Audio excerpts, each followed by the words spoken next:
உயர்வரை ஒல்க எடுத்த அரக்கன் ஒளி. உயர்வரை மிக உயரமான மலை. வரைனா என்ன அர்த்தம்? மலை. மிக உயரமான மலைனா எது? இமயமலை. இமயமலை, கைலை மலை. அந்த உயர்வரை ஒல்க, ஒல்கன்னா அசைய. மலையே அசையுதுன்னா எப்படி பெயர்த்து எடுத்துருப்பார் பாருங்க. மலையே அசையும்படியாக பெயர்த்து எடுத்தான் அரக்கன். எடுத்த அரக்கன் ஒளிர் கடக்கை கடகக்கை அடர்த்து. அவன் கடகம் அணிந்த தோள்களை உடையவன். கடகம் என்பது ஒரு ஆபரணம். இப்போ ஆம்பளை பசங்களாம் போட்டிருக்காங்க இல்லையா, அந்த வளையல் மாதிரி ஒன்று, அந்த மாதிரி ஆண்கள் அணியக்கூடிய ஒரு அணிகள் எனக்கு கடகம்னு பேர்.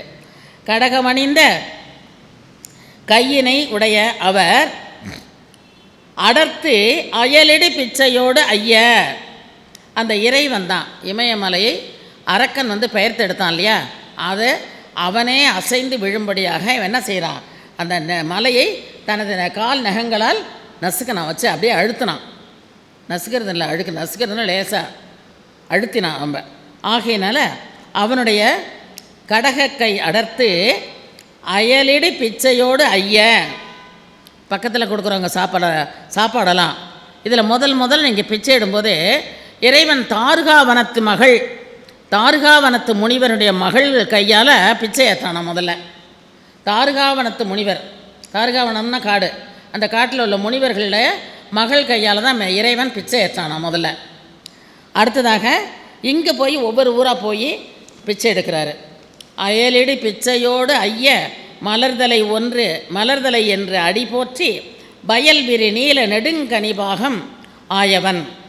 வயல் விரி நீல நெடுங்கனே, விரிந்த மலர், விரிந்த மலர்களை உடைய, மலர் போன்ற நீண்ட கண்களை உடையவளாகிய உமாதேவியின் ஒரு பாகத்தில் உடையவனாகிய திருவாழ்கொலி புத்தூரில் எழுந்தருளியிருக்கும் இறைவன் சயவிரி மாமலர் தூவி. சயன்னா வெற்றி, சய அப்படின்னா ஜெயம், ஜெயம்னா வாகை, வாகைன்னா வெற்றி. அர்த்தம் புரியுதா? வெற்றி, அதாவது வாகை பூ சூடினான்னு அர்த்தம், வேறு ஒன்றும் இல்லை. தமிழில் புறத்திணைகளில் 12 திணைகளில் வாகை திணைன்னு ஒன்று வரும்.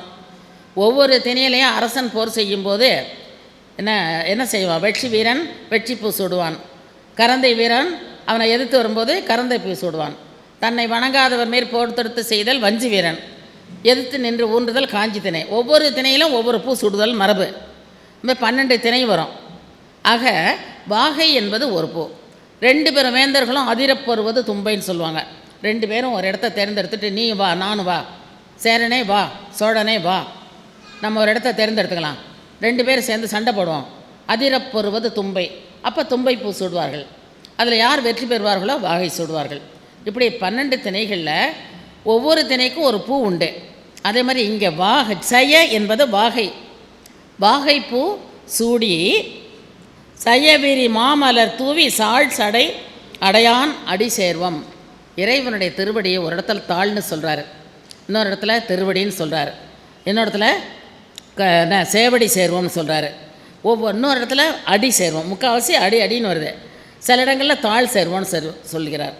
அடுத்தது தாழ் நிழல், இறைவனுடைய திருவடியே நிழல் என்று பற்றி கொண்டு வாழ வேண்டும் என்று சொல்லுகின்றார். இப்படிப்பட்ட பகுதியெல்லாம் சொல்லி அந்த இறைவனை மலர்ந்த வாகை பூ சூடி வணங்குவோம்னு சொல்கிறார். பண்ணலாமா? 4வது பாடல். தாரிடே கொன்றை ஓ வெண்மதி கங்கை தாழ்சடை மேலவை சூடி. இது காம்போதி ராகம் தான். ஆலம் தானுகந்து அமுதி செய்த பாட்டு இருக்கு இல்லையா, அதே ராகம் தான். காம்போதி காம்போதி எல்லாம் சத்தமாக பாடணும். எங்கள் ஆசிரியர் சொல்கிற கழுத கத்துற மாதிரி கத்தணுங்க பாரு. காம்போதி ராகத்துக்கு கழுத கத்துற மாதிரி கத்தணுமா, அந்த அளவுக்கு சவுண்டு வரணுமா. காம்போதி பாடுறது முடியாது, ரொம்ப கஷ்டம் எல்லாருக்கும். தாரிடி கொன்றை ஓர் வெண்மதி மங்கை பாடுங்க. தாரிடி கொன்றை ஓர் வெண்மதி தாழ்சடை மேலவை சூடி.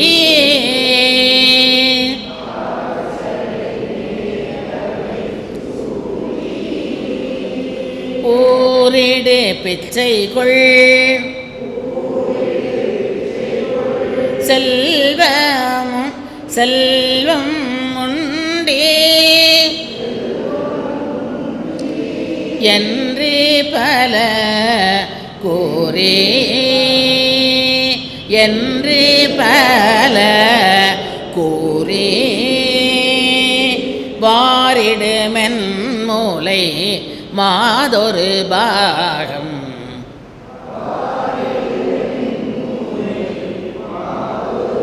வாரிடுமென் மூலை மாதொரு பாகம் ஆயவன் வாழ்கோழி புத்தூர்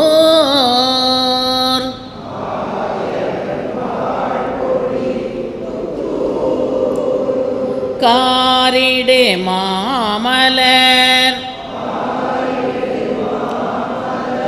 தூவி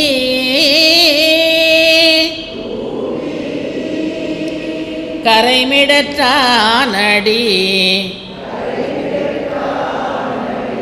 காண்போம் கனமலர் கொன்றை அலங்கள் இலங்க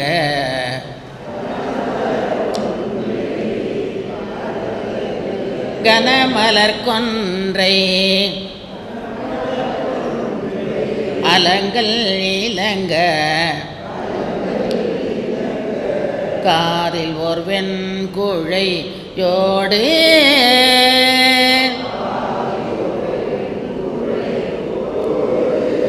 புனர்மலர் மாலை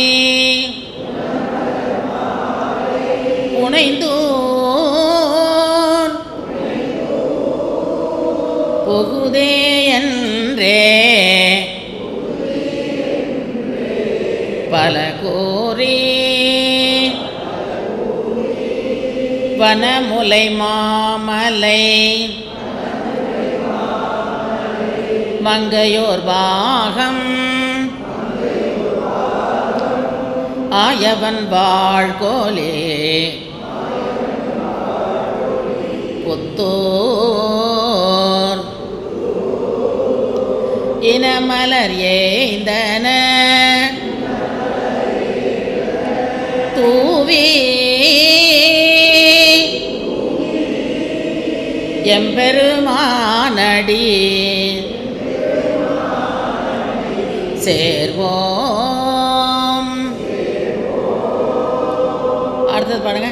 அலைவளர் நாகம். பாடுங்க பாடுங்க,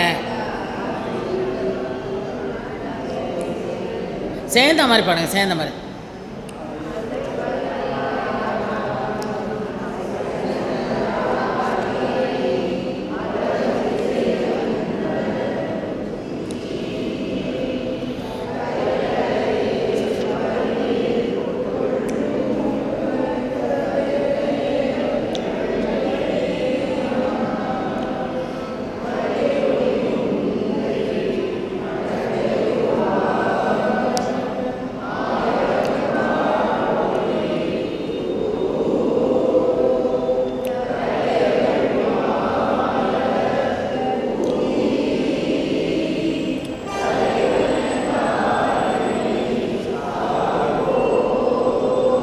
இது நல்லா கொஞ்சம் இழுத்து ராகமாக பாடுறது கொஞ்சம் வசதியாக இருக்கும். முதல் பாட்டு நான் சொல்லிக் கொடுத்தேன், பாராயண முறையில் பண்ணலாம். மறுபடியும் இந்த பாராயண முறையில் பொடியுடை மார்பினர் போர்விடை ஏறி பூதகனம் புடை சூழ, அதே மாதிரி இடத்துல கொண்டு வந்தால் உங்களுக்கு படிக்க எது ஈஸியாக இருக்கோ படிச்சுக்கலாம். நீங்கள் எது ஈஸியாக இருக்கோ படிச்சுக்கலாம். அடுத்தது அடர் செவி வேழத்தின் பொடி விடர் மார்பின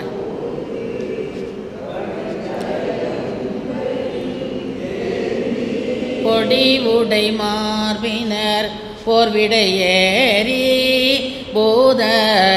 பூதகனம் புடை சூழ அடர் செவி வேழத்தின் இருறி போர்த்து அடர் செவி வேழத்தின் இருறி போர்த்தே வலைத்தலை அங்கையில் ஏந்தி உடலிடு பிச்சையோடு ஐயம் உண்டி என்று பல கூறே மடநெடு மாமலர் கண்ணியோர் பாகம் ஆயவன் வாழ்கொலியே புத்தூர் தடமலராயின தூவே தலைவனதாள் நிழல்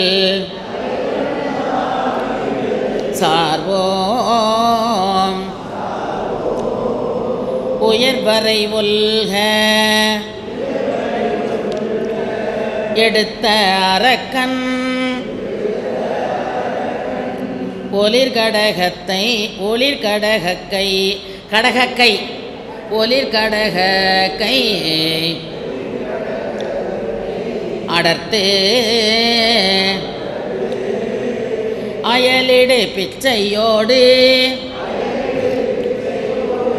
ஐய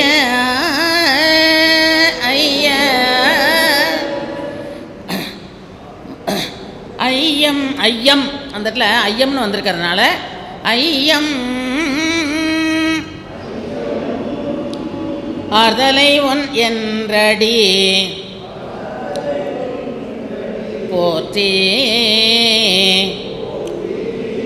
வயல் விரி நீள நெடுங்கனி பாகம் ஆயவன் வாழ்கொலியே புத்தூர் சயவிரி மாமலர் தூவி தாழ்சடையானடி சார்வோம். சரி, அடுத்தது கரியவன் நான்முகன். அதை நீங்கள் பிரித்து எழுதிக்கணும். கரியவனான் முகம் அப்படின்னா ஒன்றும் அர்த்தம் புரியாது. கரியவன் நான்முகன் கைதொழுது ஏத்த காணலும் சாலடும் ஆஹா. எரு உருவாகி ஊர் ஐயம் இடுபலி உண்ணி என்று ஏத்தி வரி அரவல் வரி அரவல் வரி அல்குல் வரி அற அல்குல் அல்குல் வல்லு கிடையாது. மடந்தை ஓர்வாக அதாவது வல்குல் கிடையாது, பா கிடையாது. பேக்கு பதில் அதாவது தமிழில் விதிகள் வரும்போது ஈ ஐவழியவும் ஏனை வருவழியவும்னு ரெண்டு சொல்லும் சேரும்போது சில வார்த்தைகள் சில எழுத்துக்கள்லாம் வரும். அதில் சில இடங்களில் யகரம் வரும். இங்கே அல்குல் அப்படிங்கிறது வல்குல் கொடுத்துருக்கான், அவ்வளோதான். வரியற அல்குல் மடந்தை ஓர்பாகம் ஆயவன் வாழ்கொலி புத்தூர் விரி மலராயின தூவி விகிர்தன் அடி சேர்வாம். குண்டு அமனர் குண்டமனர் அப்படின்னு இருக்கு இல்லையா, குண்டு அமனர் குண்டாக இருக்கிற அமனர்கள். குண்டு அமனர் துவர்கூரை கண் மெய்யில் கொள்கையினார் புறங்கூற வெண்தலையில் பலிகொண்டு வெண்தலையில் பலிகொண்டல் விரும்பினை என்று விளம்பி வண்டமர் பூங்குழல் மங்கையோர் பாகம் ஆயவன் வாழ்கொழி புத்தூர். தொண்டர்கள் மாமலர் தூவ தோன்றி நின்றான் அடி சேர்வம். கரியவன்னா யார்? திருமால். திருமால் நீல நிறம். நீலம்லாம் கருப்பில் சேர்ந்தது நான் சொல்லியிருக்கேன் ஏற்கனவே. அப்படி இல்லை, கருநீலங்குறியில் இருந்தது. ஆனால் கருப்புன்னாவே ஆமாம் ஆமாம் கருநீலம். அது திருப்பார்கடல், கடல் தண்ணி எப்படி இருக்குது, நீல நிறம் இல்லையா? அந்த நீல நிறத்தில் பாம்புங்கிற படுக்கையில் தானே அவர் படுத்து கிடக்கிறாரு, பாம்பனையில் படுத்திருக்கார் இல்லையா? அதனால் கரியவன் நான்முகன், முகங்களை உடையவனும் கரிய திருமாலும் கைகளால் தொழுதி ஏத்தி காணவும். அவங்கெல்லாம் காண்பதற்காக செல்லுகிறார்கள், காண முடியவில்லை. காணலும் சாரலும் ஆகா எரி உருவாகி. திருமால் பன்றி அவதாரம் எடுத்து பூமியை குடஞ்சிட்டு திருவடியை பார்க்கறதுக்கு போகிறாரு. நான்முகன் அன்னப்பறவை அவதாரம் எடுத்து திருமுடியை காண்பதற்காக போகின்றார். யாராலையும் காண முடியல. கடைசியாக நெருப்பு பிழம்பாக காட்சியளித்தார். எந்த ஊரில்? திருவண்ணாமலையில். அதை தான் இங்கே சொல்கிறாரு. ஒவ்வொன்றிலையும் ஒரு வரலாறு கதை இருக்குது. வரலாற்று கதைன்னு சொன்னால் நீங்கள் இதெல்லாம் எழுதலாம். வரலாற்று கதைன்னு கேட்டாங்கன்னா கொஸ்டின் பேப்பரில் நீங்கள் எழுதுங்க, இதெல்லாம் மார்க் உண்டு. அதனால் நான்முகனும் திருமாலும் காண முடியாத அந்த இறைவன் எரி உருவாகி ஊர் ஐயம் இடுபலி, நெருப்பு வடிவமாகி ஊர் ஐயம், ஊரிடுகின்ற பிச்சை, ஐயம் பிச்சை. அந்த 2 வார்த்தை நான் சொல்லியிருக்கேன் இல்லையா? முனிவர்கள் துறவிகள் இவங்கெல்லாம் பிச்சை எடுத்தாங்கன்னா அதுக்கு பேர் ஐயம் இல்லையா? இல்லாதவங்க பிச்சை எடுக்கிறதுனா வறியவர்கள், இப்படி சொல்லியிருக்கேன். அதனால தான் இங்கே எது கிடைக்குதோ சாப்பிட்லான்னு நினைக்கிறார் சாமி, வேறு ஒன்றும் இல்லை. எது கிடைச்சதோ சாப்பிட்டு வாழ்வார். அவர் தான் எல்லாருக்கும் படி இழக்கிறவராச்சே. எரி உருவாகி ஐயம் இடு பலி, ஊரிடு பலி. உண்ணின்னா உண்டு, 2 சுழி நகரம் போட்டால் நினைத்துன்னு அர்த்தம், இங்கே உண்டுன்னு அர்த்தம். ஐயம் இடுகின்ற, அதாவது ஊர்கள் இடுகின்ற பிச்சையை சாப்பிட்டு உண்டு உண்ணி உண்டு என்று ஏத்து என்று பலவாறாக புகழ்ந்து வரி அற அல்குல் மடந்தை ஒரு பாகத்திலே உடையவன். பொறிகளோடு கூடிய பாம்பின் படம் போன்ற பெண்ணுடைய உறுப்பை சொல்லியிருக்கின்றார். அல்குலை உடைய உமாதேவியை ஒரு பாகத்தில் உடைய சிவபெருமான் என்று சொல்லி அவரை விரிமலராயின தூவி, விரிந்த மலர்களை கொண்டு, விரிந்த மலர்கள் அதாவது மலர்ந்த மலர்களை கொண்டு வாழ்த்துவோம் என்று சொல்லுகின்றார். குண்டு அமனர் துவர் கூரை. குண்டு அமனர் கொழுத்த அமனர்களாம். கொழுத்த அமனர்கள், சமணர்கள் திருநாவுக்கரசரை எப்படியெல்லாம் கொடுமைப்படுத்தினாங்க தெரியும் இல்லையா? அதை தான் இவருக்கு ரொம்ப கோபம் வந்துருச்சு ஞானசம்பந்த பெருமானுக்கு. குண்டு அமனர், குண்டு கொழுத்த அமனர்கள் சமணர்களையும், துவர் ஆடை போர்த்த புத்தர்கள், துவர் ஆடை அணிந்திருக்கக்கூடிய புத்தர்களும் புறம் பேசுமாறு அவங்க 2 பேரும் சேர்ந்து நம்ம சிவபெருமானை பழிக்கிறாங்களாம். புத்தர்களும் அமனர்களும் புறம் பேசுகிறாங்கன்னா சிவபெருமானை பழிக்கிறார்கள் என்பது பொருளாகும். அப்படிப்பட்ட இறைவன் வண்டுகள் மொய்க்கும் அழகிய கூந்தலை உடையவள். இந்த இடத்துல தான் வண்டு சொல்கிறார். விரும்பினை ஏற்று வெண்தலை பலி கொண்டல் விரும்பினை என்று விளம்பி வண்டு அமர் பூங்குழல் மங்கை ஒரு பாகம் உடையவன். வண்டுகள் மொய்க்கக்கூடிய மலர்களை அணிந்த உமாதேவியை ஒரு பாகத்திலே உடையவன் சிவபெருமான். அவன் திருவாழ்கொழி புத்தூரில் வாழ்கின்றவன். அவனுடைய மலர்களை தொண்டர்கள் மாமலர் தூவி தோன்றி நின்றான் அடி. அவர்கள் என்ன செய்கிறார்களாம்? அடியவர்கள், தொண்டர்கள்னால் அடியவர்கள். மாமலர் தூவ எல்லாரும் வாழ்த்த அவருடைய திருவடியை நம்ம வாழ்த்துவோம் அப்படின்னு சொல்லி பாடுகின்றார். கல்லுயர் மாக்கடல் நின்றே, உயரமான கல்னா மலை, உயரமான மலை போல உயர்ந்து வரக்கூடிய அலைகளாம். இந்த இடத்துல மலை என்பது இமயமலையை குறிக்கவில்லை, உயரம் மலை மாதிரி உயரமாக வர்றது. உயரத்தில் சுனாமி வந்தால் அப்படி வரும், அலைகள் மேலே வரும் இல்லையா?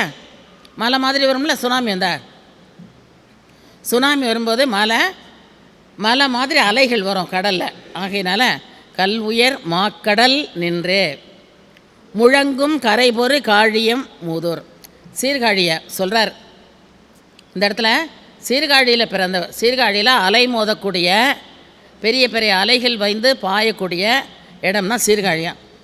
மலை போல உயர்ந்து வரும் மலைகளை உடைய பெரிய கடலால் சூழப்பட்ட கரையோடு மோதி அலைகள் கரையோடு மோதி முழங்கும் காழிய மூதூர் சீர்காழியாகிய ஊரில் நல்லுயர் நான்முறை நான்மறை உயர்ந்த நான்மறைகளை ஓதுகின்ற நற்றமிழ் நல்ல ஞானசம்பந்தன். உயர்ந்த 4 மறைகளை ஓதுகின்ற ஞானசம்பந்த பெருமான் அருளிய வல்லுயர் சூலமும் வெண்மழுவாலும். கையில் என்ன ஏந்திருக்காராம்? சூலம். அடுத்ததே வெண்மையான மழு என்று சொல்லக்கூடிய வாளும். வல்லவன் வாழ்கொழி புத்தூர் சொல்லிய பாடல்கள் வல்லார் துயர் கெடுதல் எளிதாமே. சீர்காழியில் எழுந்தருளி இருக்கக்கூடிய ஞானசம்பந்த பெருமான் பாடிய பாடல்களை நீங்கள் பாடினீர்களானால் யார் சொல்ல வல்லார்களோ அவர்களுடைய துன்பம் கெடும். ஒவ்வொரு பாட்டிலையும் பாவம் கெடும், இடர் நீங்கும், துன்பம் கெடும், தொல்லை கெடும், இதான் சொல்லுவார். துயர் கெடுதல் எளிதாமே, ரொம்ப எளிமையாக போயிடுமா. அதனால் ஞானசம்பந்த பெருமான் அருளிய இந்த திருமுறையினுடைய பாடல் 10 பாடல்கள். ஒரு பதிகம்னா 10 பாடல்கள். ஒரு பதிகத்துக்கு எத்தனை பாடல்? 10 பாடல்களை கொண்டது. ஒரு பாடலை வச்சுட்டு நான் பதிகம் பாடினேன்னா ஒத்துக்க மாட்டாங்க. பதிகம்ங்கிறது முழுமையாக சொல்லணும், ஒன்றுலேருந்து கடைசி வரைக்கும் 10ஐயும் பாடணும். ஆகையினா அந்த பதிகத்தை பாடினோமானால் நம்முடைய துன்பமெல்லாம் நீங்கும் என்பதை இங்கு ரொம்ப அருமையாக சொல்லியிருக்கின்றார். அதே முறை தான் பொடிகள் மார்பினர், அதே ராகம்தான். அதே ராகத்தில் இது பாடினீங்கன்னா வந்துடும், அவ்வளோதான், வேற ஒன்றும் இல்லை. கரியவன் நான் முகன் கை தொழுதேத்த பாடுங்க.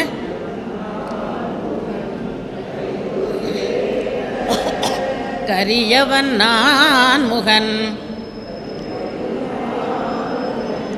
கை தொழுதேத்த காணலும் சாரலும் ஆஹா எரிவுருவாகி. இது சேர்த்துக்கலாமே. எரிவுருவாகி ஊர் ஐயம் இடுபலி, அப்போதான் சரியாக வரும். எரிவுருவாகி ஊர் ஐயம் இடுபலி உண்ணி என்று ஏத்தே வரி அற அல்குல் மடந்தையோர் பாகம் ஆயவன் வாழ்கொழியே புத்தோர் வரியற அல்குல் மடந்தையோர் பாகம் மடந்தையோர் பாகம் ஆயவன் வாழ்கொழியே புத்தோர் விரிமலராயின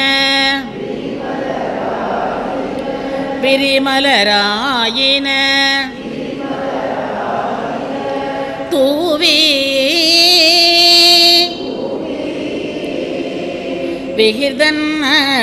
விகிர்தன சேவடி சேர்வோம் குண்டமனர் துவர் குண்டு அமரர் குண்டாக இருக்கிற சமணர்கள்.